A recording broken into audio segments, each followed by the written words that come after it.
এই যে বাবু, তোমাদের প্রত্যেকের নজর ক্লাসে থাকবে, যারা অনলাইন ক্লাসেস করছো মন দিয়ে দেখে নাও। আমরা প্রশ্নটা আগে ভালো করে পড়ে নিই আরো একবার। It took the whole of creation to produce my food my each feather.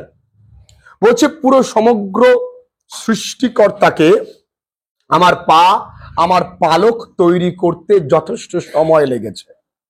Now I hold creation in my foot. এখন আমি সৃষ্টিকে কোথায় রাখি? এখন আমি আমার সৃষ্টিকে আমার পায়ের নিচে রাখি। What does the hawk mean by saying the whole of creation produced it? এই কথার অর্থ কি? এটাতে তিনটে number. How does this statement reflect the hawk's arrogance? তার অহংকার এবং তার সর্বশক্তিমান যে অনুভূতি কিভাবে প্রকাশ পায়? এই লাইনটা দিয়ে টোটাল কবিতাটার মূল বিষয়বস্তু কিন্তু প্রকাশ পাচ্ছে। বারবার করে বলি, বুদ্ধি থাকলে ঘর জামাই থাকতে হয় না। যদি একটু একটু একা লেখা শিখি তাহলে কোশ্চেন পাতাল ফুঁড়ে দিলেও আমি পারবো।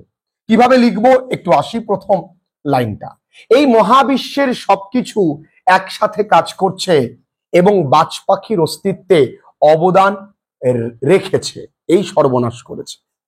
আমরা তো দাদা পড়েছি, আমি স্কুলে যাচ্ছি, I am going to school. আমি স্কুলতে ফিরছি, I am returning from school. ও স্যার কিছু না, দেখো আমি তোমাদেরকে করাচ্ছি। এই মহাবিশ্বের সবকিছু একসাথে কাজ করেছে, তাহলে প্রেজেন্ট পারফেক্ট টেন্স, এটুকুনি বুঝি আমরা। তাহলে এভরিথিং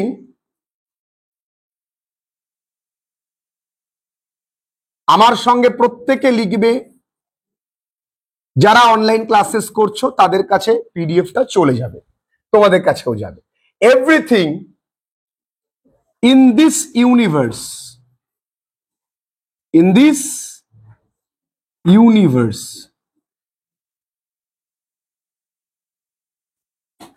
একসাথে কাজ করেছে। তাহলে হ্যাজ, কাজ করা ইংরেজি কি? ওয়ার্কড। একসাথে ইংরেজি কি? Together. To get her together. তাহলে অবধি হয়ে গেল। এবং ইংরেজি কি? অ্যান্ড। অবদান রেখেছে, অবদান রেখেছে ইংরেজি কি? কন্ট্রিবিউটেড।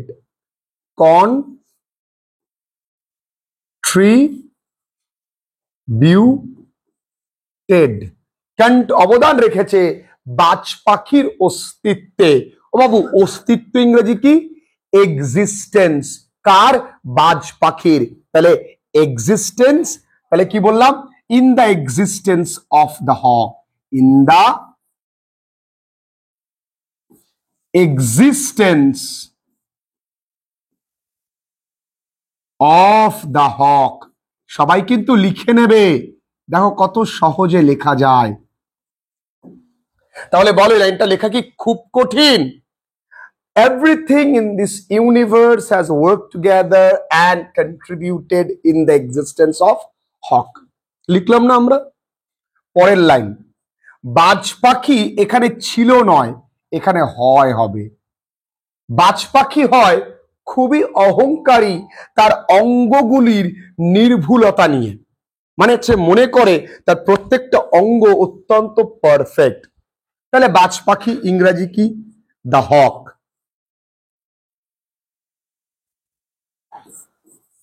হয় ইংরেজি ইজ। ভেরি, খুব। অহংকার ইংরেজি বোস্টফুল। বোস্টফুল অনেকে মনে করতে পারো প্রাউড। প্রাউড মানে গর্বিত। তাহলে the hawk is very boastful. কিসের জন্য?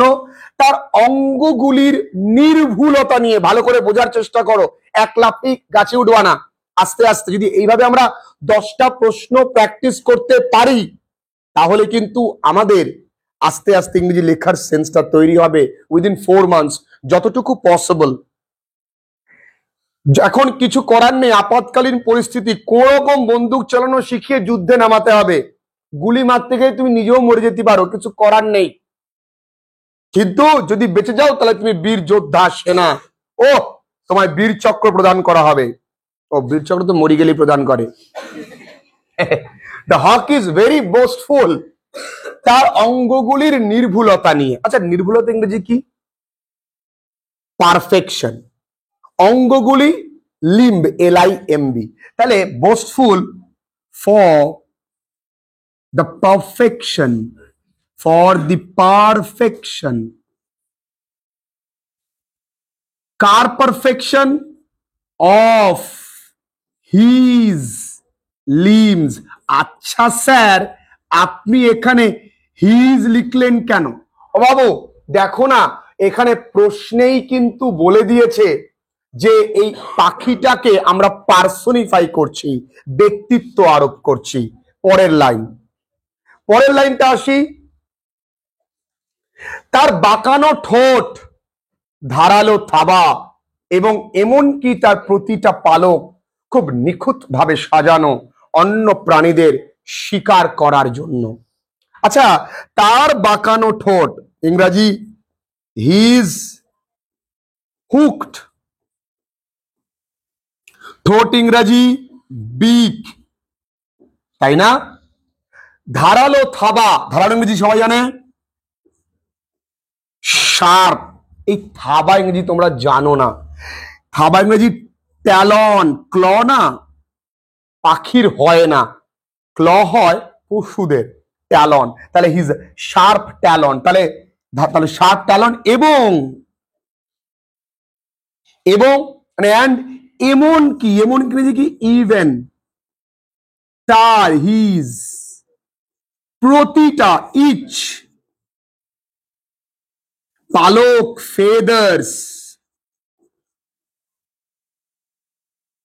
খুবই নিখুঁত ভাবে সাজানো।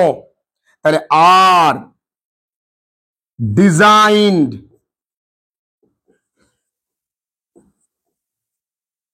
Designed meticulously. ও স্যার, এই আবার কি শব্দ? নতুন শব্দ শিখতে হবে। মেটিকুলাসলি আমরা লিখতে পারি পারফেক্টলি, যা খুশি, তোমার যেটা ভালো লাগে। মেটিকুলাসলি বা পারফেক্টলি কিসের জন্য? টু হান্ট, শিকার করার জন্য অন্যান্য প্রাণীদের, আদার অ্যানিমালস।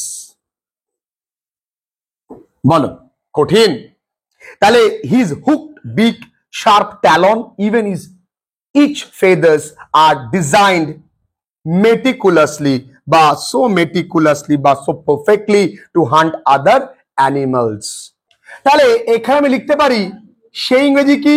হি। বিশ্বাস করে, believes, কমা দিয়ে he is one of the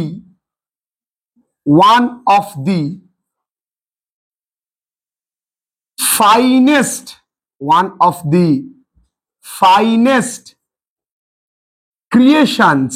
কেন বলতো ওয়ান অফ দি লিখলাম? এই অন্যতম মানে হলো ওয়ান অফ দি। তোমরা ছোটবেলায় ডিগ্রি চেঞ্জ করেছো। Akbar was one of the greatest kings. One of the থাকলে নাউনটা কি হয়? বহু বচনে হয়, ক্রিয়েশনস অফ নেচার, প্রকৃতির অন্যতম সেরা সৃষ্টি। এর শক্তিশালী নখ দ্বারা সে নিয়ন্ত্রণ করতে পারে অন্যান্য প্রাণীদের ভাগ্য, তাই না? তাহলে আমি কি লিখতে পারি? With his powerful talon, powerful talon. আচ্ছা, হি ক্যান কন্ট্রোল, সে পারে নিয়ন্ত্রণ করতে আদার অ্যানিমালস, অন্যান্য প্রাণীদের। এখানে লক্ষ্য করবে অ্যানিমালস অ্যাপোস্ট্রফি, প্রাণীদের কি ভাগ্য, ডেস্টিনি বা ফেট। কিচ্ছু নেই একা লেখার মধ্যে। এরপরে সব বাস করছে তার নিয়ন্ত্রণে। তাহলে সব ইংরেজি কি? অল। আর বাস করছে ইংরেজি কি? লিভিং। তার নিয়ন্ত্রণে, আন্ডার হিজ কন্ট্রোল। একটু স্ট্যান্ডার্ড করলে কি হবে? All are living under the supervision of the bird. একটু স্ট্যান্ডার্ড হলো। স্যার চাইছে তুমি লিখে আসো। ক্লিয়ার? এর পরের লাইন কি বলেছে? বাজ বোঝাতে চাইছে যে সে বিশ্বাস করে যে সে শক্তিশালী হয়ে সব সৃষ্টিকে নিয়ন্ত্রণ করতে পারে। একটা জিনিস লক্ষ্য করছো, আমরা সেম কনসেপ্টকে আসলে আগে মাথায় ঢুকিয়ে নিয়েছি যে বাজ পাখি বলতে চাইছে একটা কথা, যে ভগবান আমায় সৃষ্টি করেছে, আমি ভগবানের সৃষ্টিকে পায়ের তলায় দাবিয়ে রাখি। এই ছোট ছোট্ট কনসেপ্টটাকে আমার 6 নাম্বার করে লিখতে হবে, তাই না? তাহলে আমাকে তো একবার সেম কনসেপ্টকে ডিফারেন্ট ওয়েতে লিখতেই হবে, নাহলে তো লাইন সংখ্যা বাড়বে না। তাই বলছে বাজ বোঝাতে চাইছে। আমি লিখতে পারি, একটু উপরে লিখি, দ্য হক ট্রাইস টু। এই বোঝানো ইংরেজি ইমপ্লাই। দেখো আমি বুঝি, আই আন্ডারস্ট্যান্ড। আমি বোঝাই, আই মেক সামওয়ান আন্ডারস্ট্যান্ড। ঠিক আছে? তাহলে এখানে the hawk tries to imply, যে ইংরেজি কি? হি। দ্যাট, সে ইংরেজি কি? হি। বিশ্বাস করে ইংরেজি কি? বিলিভস। যে, দ্যাট, সে শক্তিশালী হয়ে, দ্যাট বিং পাওয়ারফুল, শক্তিশালী হয়ে সব সৃষ্টিকে নিয়ন্ত্রণ করতে পারে। হি ক্যান, নিচে লিখলাম, কন্ট্রোল দি হোল ক্রিয়েশন,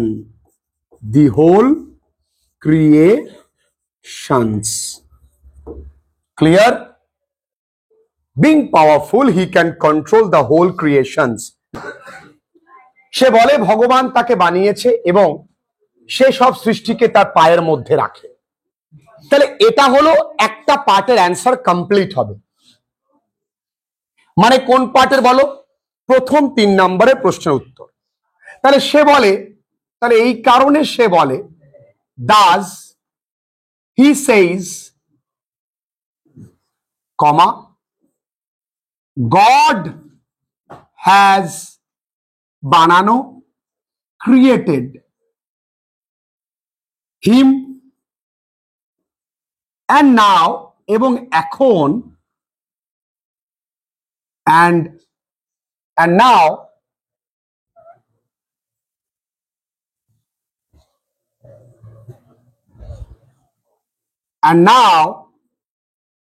তার পায়ের মধ্যে সমস্ত সৃষ্টিকে রাখে। Now he takes all creations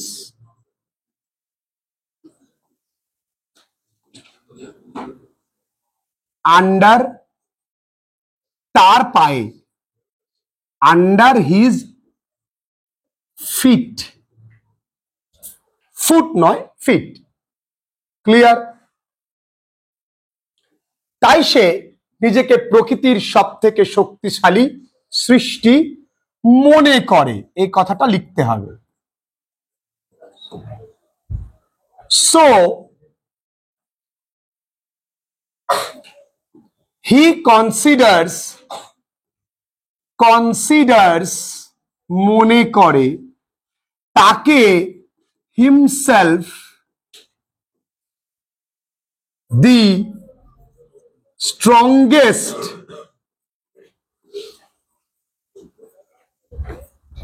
creations of the nature.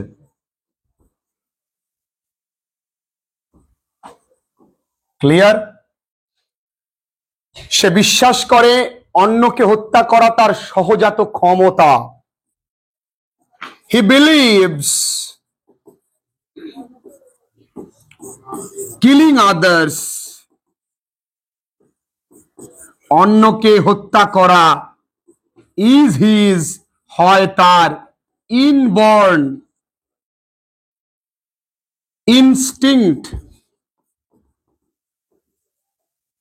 Inborn instinct এই ইনস্টিংক্ট মানে প্রবৃত্তি বা ক্ষমতা। 2 লাইন, সে আরো বিশ্বাস করে তার অধিকার আছে সব সৃষ্টিকে তার পায়ের তলায় রাখা। একটু মনে করবে, একটু দেখবে, তোমরা ভাবতে পারো সেম লাইন রিপিট হচ্ছে, কিন্তু না, তার ওই অধিকারকে বিভিন্ন কোয়ালিটি দ্বারা আমরা বোঝাচ্ছি। যে কাউকে হত্যা করা তার সহজাত প্রবৃত্তি, কাউকে হত্যা করা তার অধিকার, কাউকে হত্যা করার জন্যই ওকে সৃষ্টি করা। তাই এই সেম 3টে লাইন তোমার মনে হচ্ছে হত্যা করার অধিকারটা বারবার লিখছে। তাই দেখো এখানে বলেছে সে আরো বিশ্বাস করে তার অধিকার, কিন্তু আগেরটাই কিন্তু তার সহজাত ক্ষমতা, দুটো কিন্তু আলাদা। তাই আমরা এখানে লিখতে পারি সে আরো বিশ্বাস করে। তাহলে আমি কি লিখতে পারি? হি moreover believes,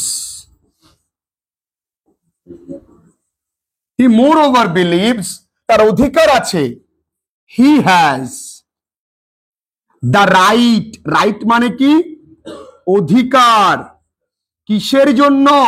to keep